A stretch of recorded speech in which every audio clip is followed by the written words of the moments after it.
We saw we don't play. Are you ready for the next episode? Hey. Yo! What up, good people? Welcome to another episode of the Strategically Reckless Podcast.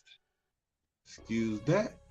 I am your host, Jay Brown, a.k.a. your favorite foster dad, a.k.a. Mr. 710. And we are glad that you are back up in here once again. What up, Jamie A? What up, yellow? Okay, Miss Walker, what's happening? We about to get this thing started. Listen, this is going to be one of those shows today. What's up, baby? So I might get blocked. I know my wife is up in here early today because she knows that she is on the agenda. But yeah, man, this is going to be one of those shows, man. And so I want to thank everybody for tuning in via YouTube Live, Instagram Live, Facebook Live, as well as if you're listening on Spotify, iHeartRadio, or Apple Podcasts, we greatly appreciate it. Rate 5 stars, comment. We'd be glad to hear from you. Hey, listen. And so on tonight's show, we are going to talk about petty kids. We're going to talk about patience, as well as we're going to get into this newly found Tupac situation. And, you know, it's going to be some more stuff because that's just how it gets down.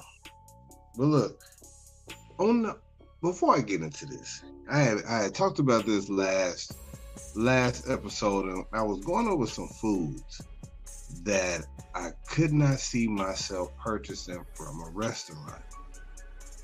And, you know, one of them was like cereal because of the milk. I always feel like it's disgusting. Grilled cheese is like just a regular grilled cheese. Like I couldn't order that. And then glizzies. I just can't see myself ordering the glizzy from a restaurant. Right? Like, I don't know. It's just me. It seems counterproductive because I know how much a glizzy costs. I know how much all this other stuff costs, but at the same time, it doesn't take a lot to make it. So if I'm paying you to either pop something in the microwave or let it boil in some water, this doesn't make sense for me to pay. And now I had this story come across my timeline about Quavo spending $100,000 on a golden glizzy while in Paris. Like, hey, listen, Quavo can do what he wants with his money. That's not what I'm talking about. I'm just like, fam, you bought a hot dog. Like, I just can't see myself like buying a hot dog for $100,000 for some gold flakes that you's gonna eat. I've never tasted gold before, but I got some gold-plated jewelry that I can taste, and I'm pretty sure that there's no amount of seasoning that can be done to it that'll make me be like, I'm gonna smash this. You know what $100,000 can get you in gold? Not just the flaked kind, like the real gold, not the edible kind. Look, gold on your glizzy, or eating gold in general, feels like it's gonna hurt later on. It's gonna hurt when you shoot that deuce later on. I don't know if you guys have ever eaten gold or tasted gold or anything like that. Let me know. Let me know what that experience is like. I just can't see myself spending $100,000 on the golden glizzy. I do not care where I am. Sorry. Sorry. Like it just kind of that's just kind of what it is. Not gonna do it. But you know what? I wanted to talk about these petty kids, and most of the time I talk about myself being petty to the kids because of some stuff that they've done. Like I said, I'm your favorite foster dad, and sometimes I come up short. I come up short with the pettiness, and I get it. I get it. Most of the time, these stories are about the boy trying me in different kind of ways, and then using his goofy semantics in order to try to justify these nefarious activities that he's trying to take part in. This Jazzy JP, what's happening? Like it's funny when I tell the stories later on. It's not funny in the moment. You know what? As a matter of fact, it is never funny in the moment. Because most of the time I'm trying to figure out what the hell was going through your mind when you decided to do whatever he decided to do. Now, here's the funny thing. The 2-year-old, which is a little girl, and my wife, they be going at it. They be going at it, and unfortunately, I find stuff funny. That shouldn't be entertaining, but the 2-year-old was on one, and all of her pettiness was directed right at my wife. I'm talking about right at her. I'm talking about she had a beam in on her. Like, yeah, I'm gonna get it today. And you know what? Most of the time, like, as a parent, your kids are gonna do stuff that you're gonna find funny at the wrong time. And we sit at the dinner table, which I really hate to do. The girl was done with her food, and she decides, all right, I'm done with my food, time to get Naya. And so she puts her shirt up in her mouth. We both tell her, hey, take your shirt out your mouth. She still got it in there, but now she's going to take it out her mouth. She's not going to hold it. What up, T? What up, Dana?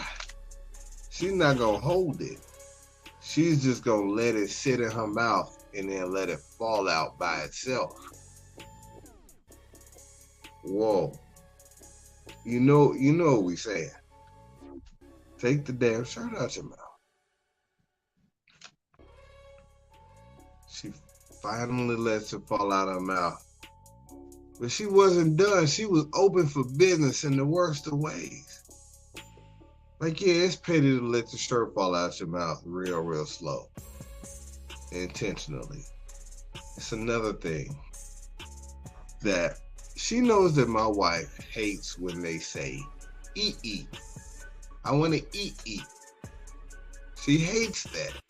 My wife absolutely hates that. Corrects them over and over again. When the little sister says it, the 2-year-old corrects. No, not eat. All right. And so we sitting at the dinner table, and the girl that 2-year-old pushed her food away. She acted like she was done. 2 minutes later, she's looking at Naya. Right after this shirt in the mouth thing, she's looking over at Naya, and she says, I want to eat. And it was, I could hear it. But she knew exactly what she was doing. Now here's my problem. That shit is funny as hell to me. Because she knows exactly what she's doing. My wife doesn't acknowledge it at all. And do you think that deterred anything? I want to eat. Hold on. Eat. I want to eat. She keeps going.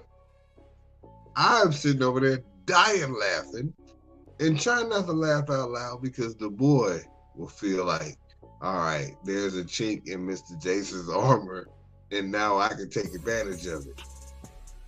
No, it's not. It's not a chink. I'm not going for it. I'm not going for it at all. I'm still mad at you. So you get no, benefit of the doubt proximity because of how she's acting. Like, I do not approve of it. It's just funny right now. Yo, I'm dying.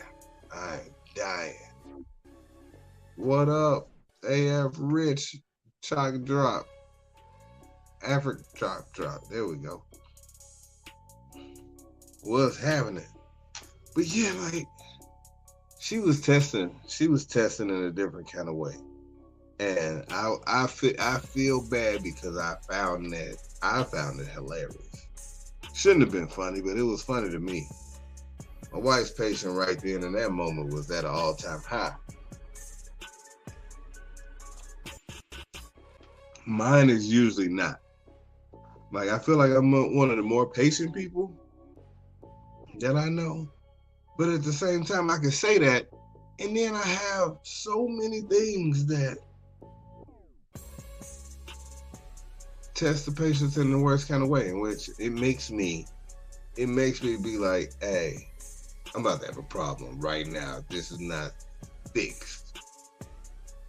And so my wife has this box, and on this box, I saw one before down in the laundry room, and then I saw another one up in our bedroom.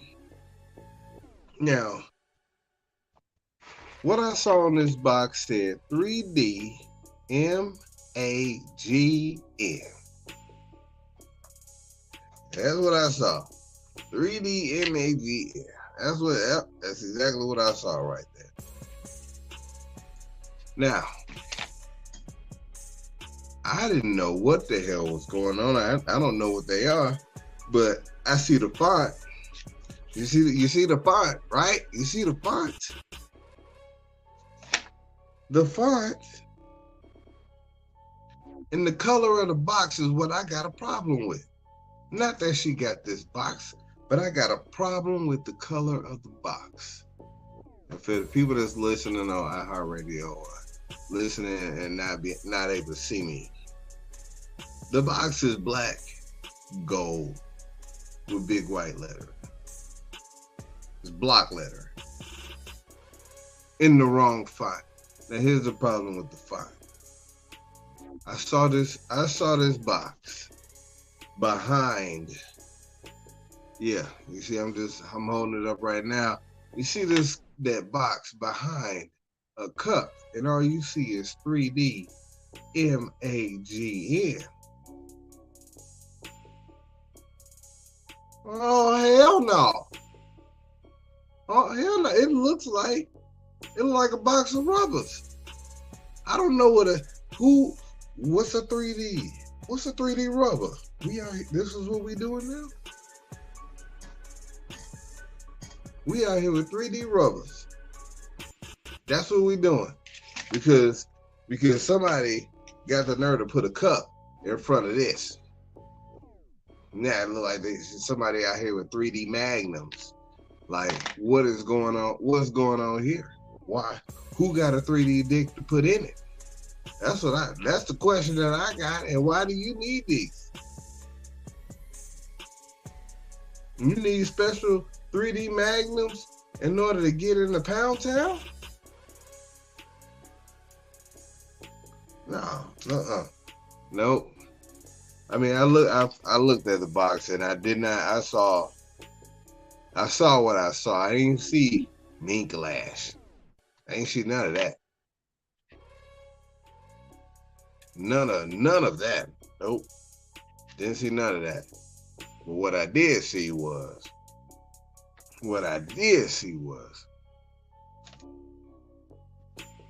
3D Mag, MAGN. It looked like a box of rubbers. I was like, woo. I hate that box. I'm gonna start my wife.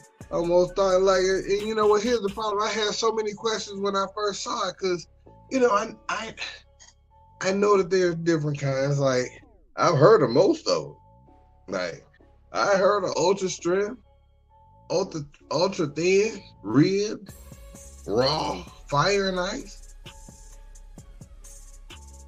Yeah, I know what those be like.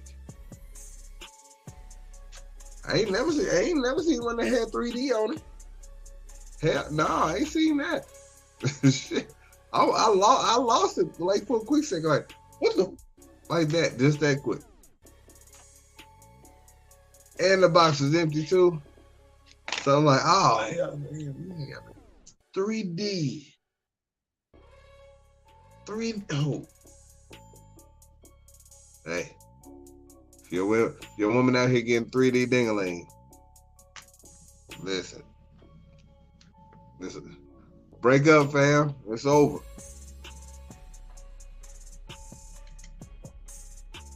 It's over.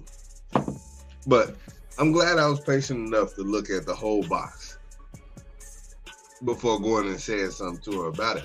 Like I saw it a couple times, and then it was just like, yo, you know what? Let me go ahead and say something to her. Let me go ahead and say something to her about this box before I start making jokes about it on the show. But look, there's other situations in which my patience, I ain't got it. I don't have it. I don't have patience for. You ever been at an ATM and there's somebody in front of you doing multiple things, like a whole bunch of transactions, talking on the phone, checking the online, banging on their phone, and then taking money out and depositing money back in multiple times, taking their card out and then putting another card in and putting that card back in. Come on, fam. I'm back here now, so you gotta hurry up. This is your last transaction. Man, you should keep your card. If you're doing a whole bunch of transactions with the same card, you look suspicious. This is ridiculous. What up, bro? Hope you bowling well out there. I don't like waiting on people at the self-checkout. And now that they're using less and less cashiers, it's more and more self-checkouts. And these folks out here, slow. I'm glad I don't think you can write a check at a self-checkout. Because I'm glad listen, folks are still writing checks and doing self-checkout. You know that was a 14-minute situation over there. This is supposed to be like the drive-through at the fast food. It should be quick. It should be real quick. Every time. But when it's not, I got a problem with it. I'm like, yo, you knew you didn't know how to scan when you came over here. Why you that person that has no idea? And it's the worst with the people with the vegetables. And they getting in that line. That ain't already prepackaged. Like you gotta find it in the thing. They take forever. They just call that person over there. There's a little young person over there ain't doing nothing. Call them over there and make them do something. You know, if you go to the little place to do the self spray your car off, wash your car. Yeah, when people take too long up in there because they actually detailing their shit in the bay, that should start fights more often. Like anytime any incident happened at the car wash, I just assumed that somebody was taking too long. I don't think it's ever about the loud music. But when you in the bay doing your tires and changing your windshield wipers and all that other bullshit, no, that ain't the time for that. It ain't the time for that. You gotta go ahead and get on up out of there. Chris, what's happening? You gotta get up out of there. Listen, even at gas stations, if if you done stuck the little nozzle in your car and walked off, I got an attitude immediately. Where are you going? You're not supposed to leave this shit unattended. Why do you have to go up to the person? Like, that's stupid. Any gas station I go to where I gotta go, where they say, please see the attendant, I'm pulling off. I don't want to go see the attendant. This ain't what I'm here to do. I'm here to just pump some gas and leave. You should never have allowed me to know that I could do that. Cause now this is all I want to do is just deal with this little machine out here. I don't want to go talk to that person in there.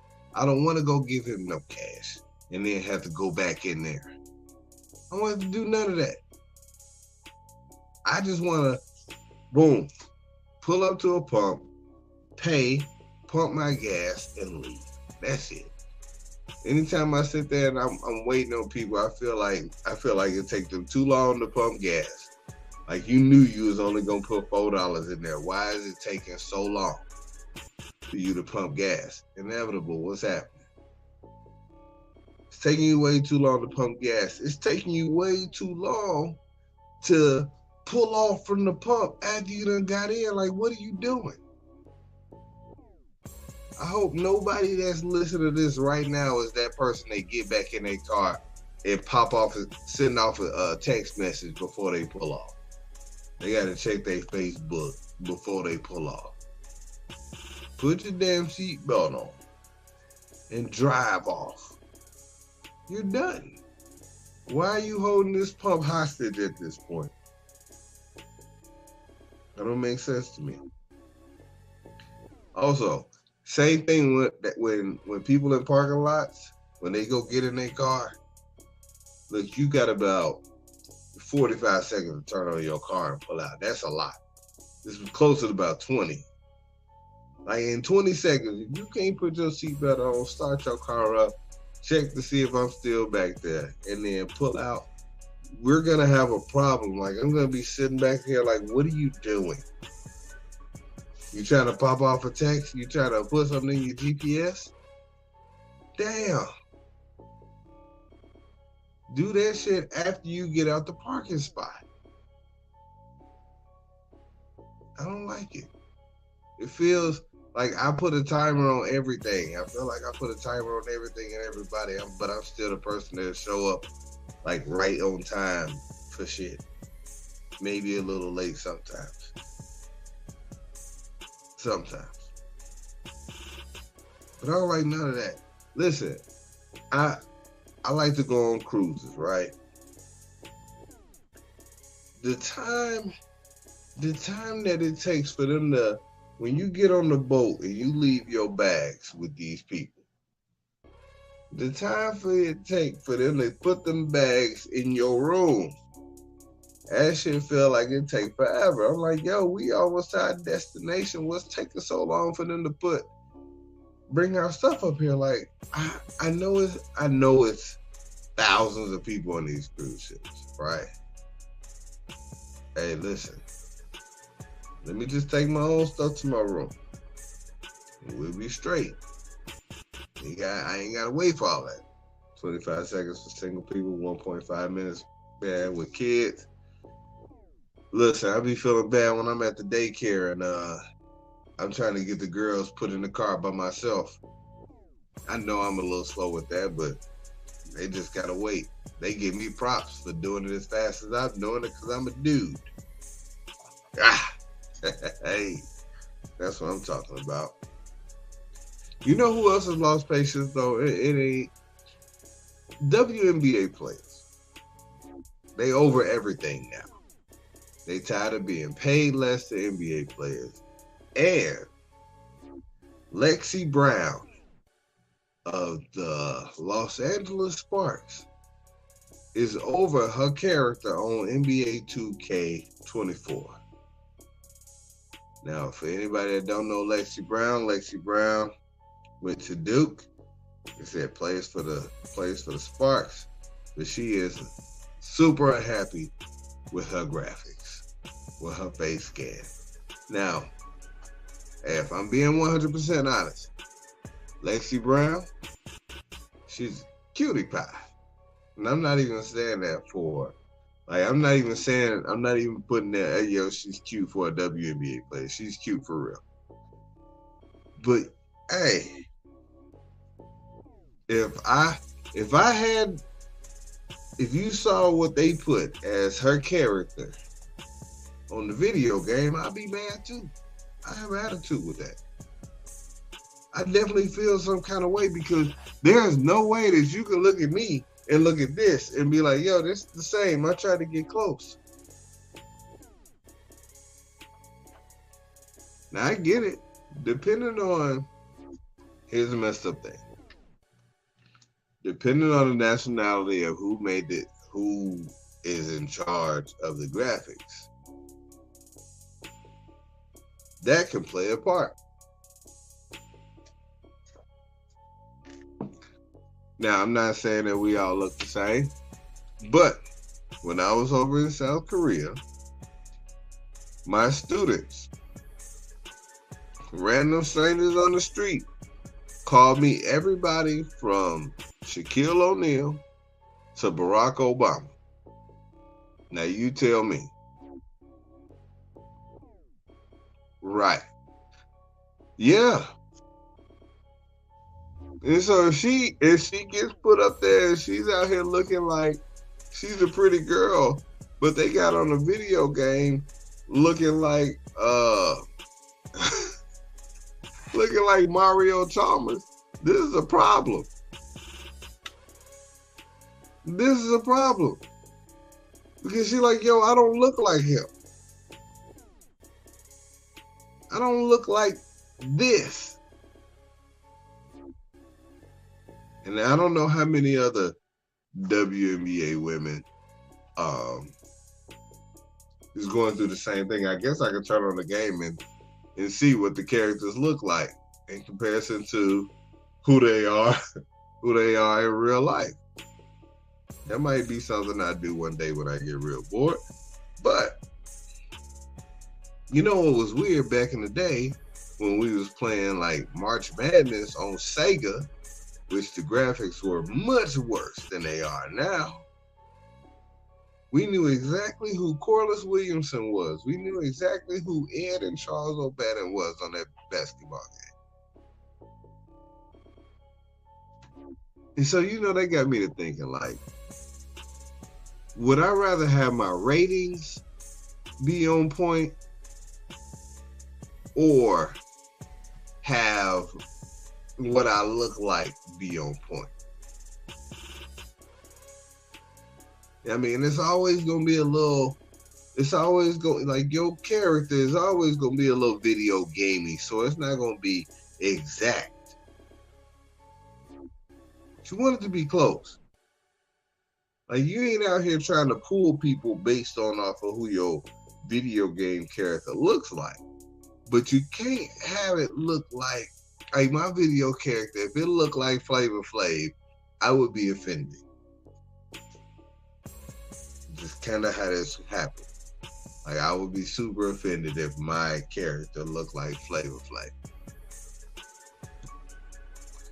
But if my ratings were like, if I felt like I was an 85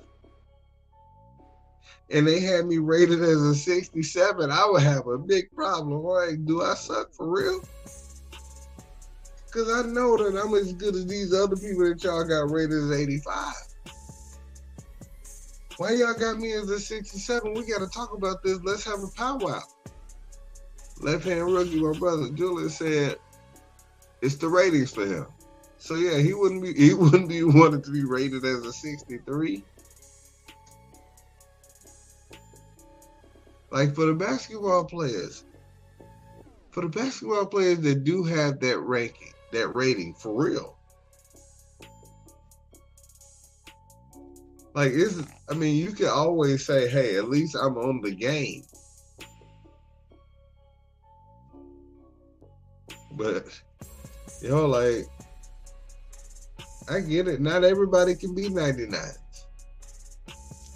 I understand it completely. What if you actually are the 80 and they got you as the 61? Well, what if you do look like, you know, you do look like Flavor Flav on your avatar? Because look, I'm almost willing to bet those people, like, if people today looked at what their character looked like back in the 90s, they would definitely be like, oh, hell no. Why is my head shaped like that? This is not even a circle. The dreadlocks that they used to make back in the day on video games were horrible. Just kind of what it is. It's just kind of what it is. You know what I saw? I got a notification that a guy in the mall shot a YouTuber that was trying to do a prank. I think it happened in Virginia. And to that I say, people gonna get enough of these damn pranks. And now I feel like an old person saying that. But at the same time, not everybody finds that shit funny. They just don't. Like, so the guy, like in this video, there's two white guys. One guy was holding the phone up in the shorter guy's face. The taller guy had the phone in his face, holding the phone, and the phone was saying something that in the form of dipshit. It was saying something. And the guy was trying to get the phone, like, get the phone out of my face. Get the phone out of my face. He kept going, trying to shoot the phone away. And dude kept coming at him with the phone in his face that was repeating the dipshit stuff. Dude, next thing you know, the shorter guy reached in his coat, put out his gun, bow! Shot his ass. Kept it moving. Claimed self-defense. He was being attacked by a YouTuber with a phone. Listen, I wouldn't want nobody following me around putting their phone all up in my face after I done told you to get this damn phone out of my face. Now I've told you, I've made it known that we about to have a problem. And at that point, Atlanta community, what's happening? And at that point, if you continue on this path, this problem is actually going to be a whole situation for you. So if I ask you to chill, I'm gonna say cool. I'm gonna be cool initially. Now, I ain't gonna shoot nobody. But these prank people gotta understand that all of these folks ain't playing around like that. That's not their thing. I didn't come out trying to be pranked. You pranking. I'm living real life. This is for real for me. You playing.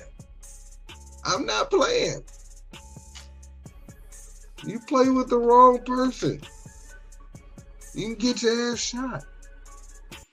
There was a dude that almost got robbed because he was walking around with like $30,000 of fake money in a clear book bag. He was in Detroit.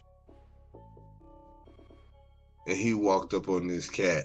He walked up on these two dudes, and these two dudes was like, they was on the same page. Like, hey, fan was asking for directions, turned around so that they could see the money in the backpack. They both looked at each other, was like, 15 apiece. Hey, come on. It's grab dude up. He was like, it's a prank. This money ain't real. And he still was about to catch a fade. Because the dudes wasn't about to be played with. That's so stupid. It's so stupid for somebody to think that, yeah, I can do this. Eric feels an idiot. Yeah, like, you just can't be running up on folks doing stuff. running up on folks saying stuff because everybody ain't playing with you.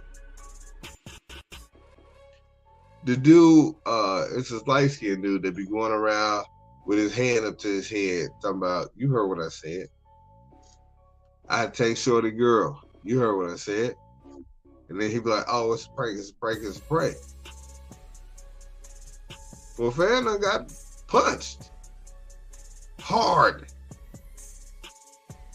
I don't know how many of those you got to take before you realize, like, hey, I need to do something else.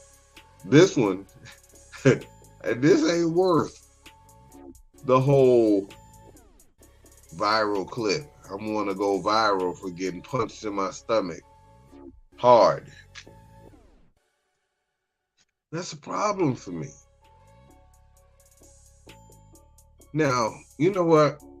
It's a part of me. I blame Impractical Jokers. Impractical Jokers is funny to me. It also lends to the fact that you have these guys that can go out and do and say things in this controlled TV environment. And it's okay. It's a controlled TV environment that they doing this on. You got two people walking around with a damn phone. That's how you get your ass beat. That's how you get your ass beat, right there. Them folks ain't going for that. Let's be real. Let's be real. I did want to talk about this real quick before I got out of here. As far as being real. So, over this last week,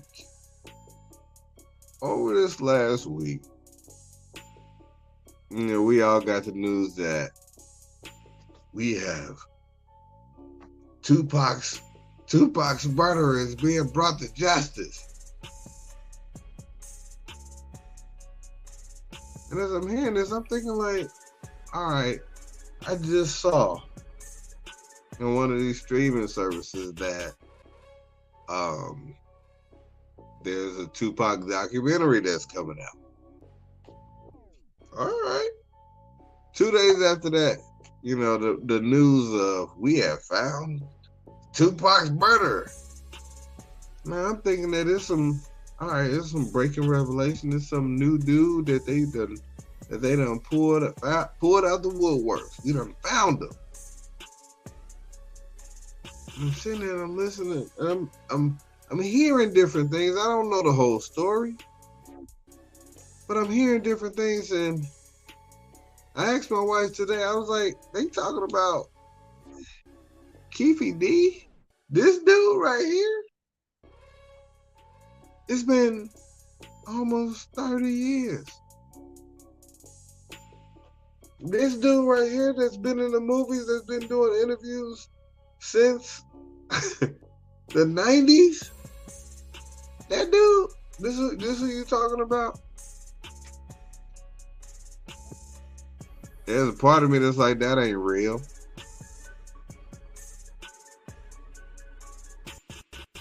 This part of me is like, that ain't real. This dude been too out in the open for almost 30 years. He been talking for a long time.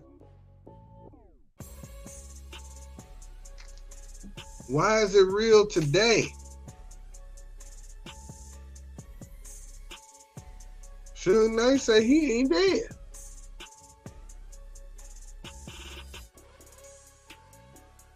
Okay. So, if he ain't dead, who we arrested? This dude that's been telling stories this whole time? Oh, you said he was just in the car with the dudes, and he the one who said do it. Oh, okay. So who actually did it though?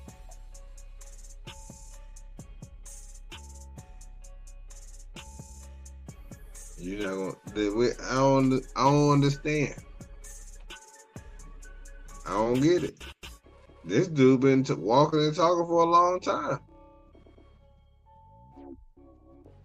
Maybe I hadn't heard what the new evidence was that said that he the one who did it, or they just saying that, hey, we need to make some more money up off of this, so we need to pay this guy some money so he can say that he did it a little bit from over there. Then we can run some more Tupac stories up. That sounds like a good idea. What do you think? Yeah. Why not? The people love Tupac. It just doesn't make sense to me. Like, out of nowhere, they like, hey, guess what? He wrote a book, and he said he was there. He's done 75 interviews, and not once did he say he was there. Or did he say he did it? He was the man. He was the shot caller. For whatever reason. Yeah, all right. All right. If it makes sense, if it makes folks feel better. But it's just been out butt naked way too long. Pause. Hey, yo. Like, that shit makes no sense. Sean Nab, what's happening? This makes no sense to me. I ain't even think about it that much. And I was just like, well, hold on. Whoa, something don't sound right about that story. And then it's like, but okay. All right. I mean, shoot, this is what y'all want to tell us. All right. Keefy D. Bet. Also, since last week, before I was gonna end on that one. But Shannon Sharp did an interview with Brittany Renner. Bundle of Brittany, I think it's her name on social media platforms. And then one of these numbers, Spirit Fingers. Hey yo. They were talking about the number of partners that she had. Now, why that was part of I don't understand why that was a part of the interview if it wasn't information that she offered up. How many dudes that she had been with. I don't know, like that's not something that people will want to know. But also, I don't know if anybody will believe the next person. I don't care who the next person is. Like, I would never ask my wife. I don't want to know. I don't know if I would believe the number if I did know. I don't think she would lie. But at the same time, I don't want to know. I don't care. She was a virgin when we met. And that'll be the lie that I tell myself in my head. Makes me feel better. The lies we tell. It wouldn't matter. Brittany Renner said she had been with 35 guys. Nobody believed it. Shannon Sharp had to take a shot. As if 35 was this astronomical number. I don't know. Maybe he took a shot because it was lower than what he thought that she was going to say.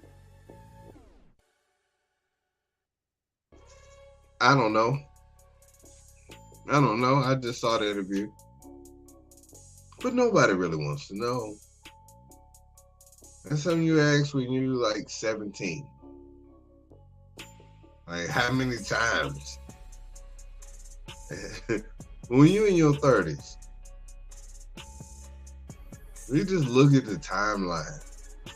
It's not hard to get to that number. And it's not even an everybody thing.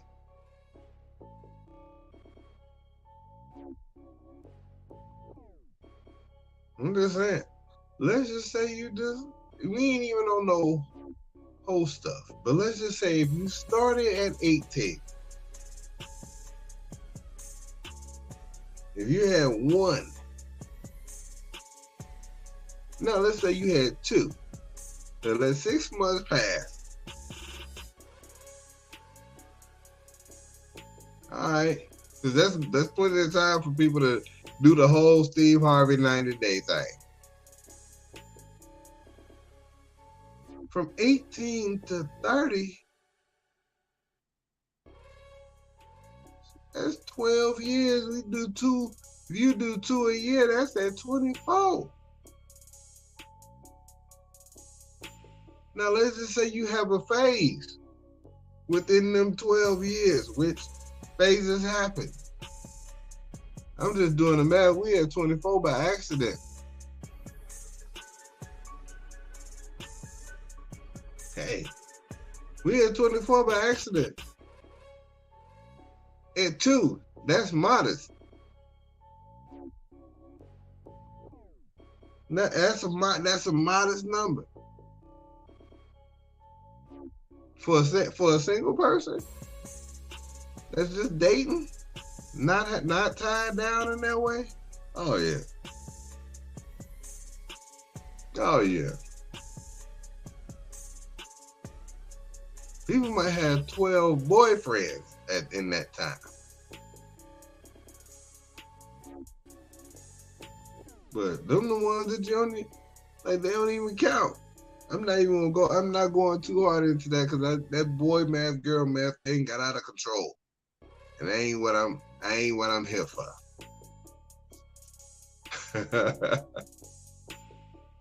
But one of the things in regards to her was, it was like girl math. 35 times something equals the real number. I wasn't mad at her. I mean, shoot. It doesn't matter. If you the dude that decide that that's who you gonna be with, if they got kids, the only time that they did it was the time that they had that kid. It was once. That's how you reconcile that. They got 2 kids, the girl did it twice.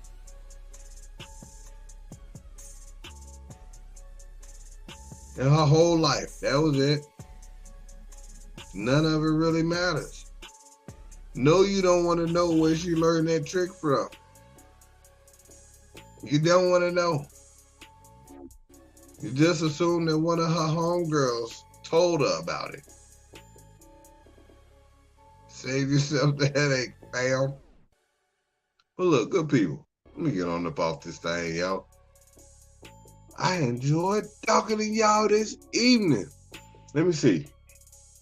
I don't know about the next 2 weeks. Gonna be a little greasy. I'm not sure, but got an anniversary coming up, y'all. Hey, I'm about to be 8 years in. That's crazy. Yo, in my early 20s, I ain't know. In my early 20s, I had no idea. 8 years? Well, actually, I'll take that back. I knew once I did it, I was going to work at it. I was going to try to do my part. And so, unsolicited marriage advice. When you decided to do it, keep working at it. Keep it new. And don't ever stop trying to impress your partner. Because when you do, that's when it's dead. That's when it's dead. All right, good people. Until next time, y'all be safe out in these streets. Go ahead and like, share, and comment. I greatly appreciate everybody for tuning in. This shirt right here, I said responsibly, don't judge me, is on the website. The website is www.the710printshop.com. That's www.the710printshop.com. Thank you, and I am out. Bye. Stop that.